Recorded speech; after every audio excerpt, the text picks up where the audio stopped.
Hey guys, it's Vivi and let's talk about some Kingdom Hearts 3. So back on June 22nd, Famitsu interviewed Nomura on KH3's ReMIND DLC. It goes over a couple of interesting points. First being the meaning of the term ReMIND. Kingdom Hearts 3 ReMIND, which was announced prior to Square Enix Live E3 2019, received great responses. What is the meaning behind this title? Nomura: I often receive notifications from the PR staff that say reminder. It means reconfirm, but it also means I'm being reminded to respond to them. The meaning of what I just mentioned and the double meaning are the same. It means remind, reconfirmation, reclaim the heart, and so forth. Now the interesting thing about the terms reclaim the heart, those words are at the back of Verum Rex video game at Toy Box.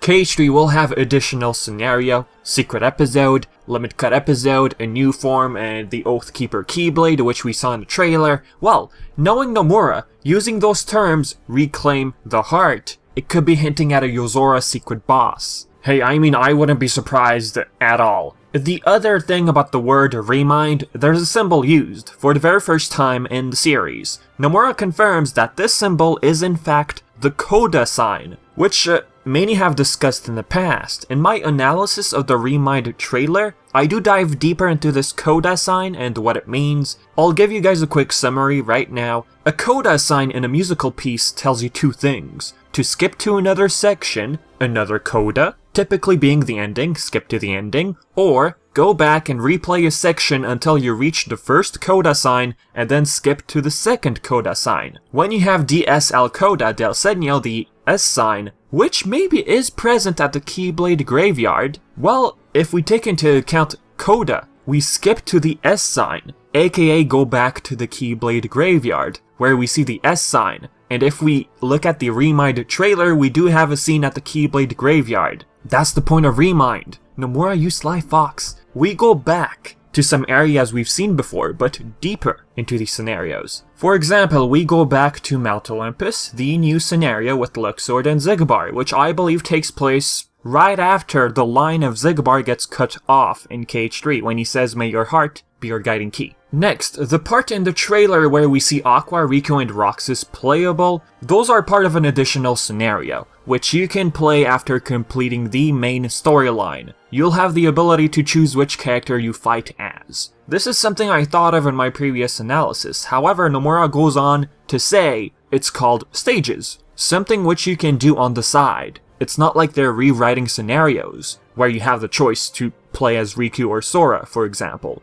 These are completely independent from the main storyline. As for the limit cut episode, Nomura compares it to the amount of bosses from KH2 Final Mix, more notably the data fights. 13 bosses we're looking at. Expect 13 bosses from this upcoming DLC. If anything 12 maybe, but expect a high number. This is great actually. I'm hyped. About the trailer, Nomura debunked something. The black-robed guy is not Lushu, as a good number of people thought it'd be. That's in fact the Master of Masters. I'm not surprised, I mean at quick glance, that's definitely the Master of Masters. I think it's just the whole reports thing of Lushu's from Kingdom Hearts 3, how he's looking for someone, a worthy apprentice, looking for the one who's gonna reenact the Keyblade War. And why would the Master of Masters be here? Isn't Lushu supposed to be looking for him? Anywho, Nomura doesn't outright say that's the Master of Masters. He doesn't deny it when it's brought up by the interviewer. Then the scenes with the Master of Masters and young Xehanort,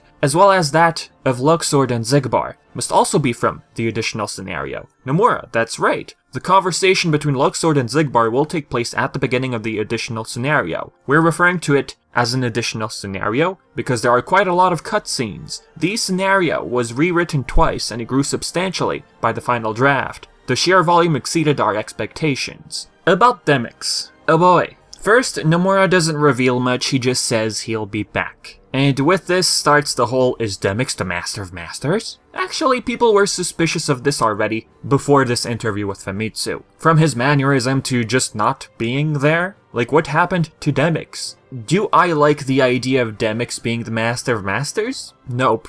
Personal opinion, alright? But would Nomura go such route? Yes, he did it with Braig Xigbar. Now that one I loved, okay? That was a nice twist. The epilogue was beautiful. The thing with Braig, or Xigbar. Already from KH2, Xigbar felt very mysterious. He's already established as the mystery guy. Nomura choosing Xigbar to be Lucio is understandable. It's fun. But Demyx? I get that he doesn't do anything, he's always sitting on his butt until we faced him in KH2, or you know the line, silence traitor? Really, that part could have been coincidental. I don't think Nomura could have thought of that way ahead. Well, it's Tetsuya Nomura, I could be wrong on that part. But the thing is, okay, we get it. You took an old character and turned him into Lucio. That was fun, that was exciting. But I personally don't want to see that done with Demyx this time. Oh, Demyx is the Master of Masters, obviously. Cause he's so silent. Does nothing, keeping an eye out on people. Why not just have the Master of Masters be a brand new character? Like the thing with Demyx, it would be too obvious, albeit boring. He's done it before. Lucio, right? Just give us a new character. And again, it's my personal opinion, folks, okay? So with that being said, this is it for the video. As usual, do your stuff, comments, questions, or anything like that, leave it all in the comments section below. And yeah, as always, I've been Vivi, and thank you so much for watching.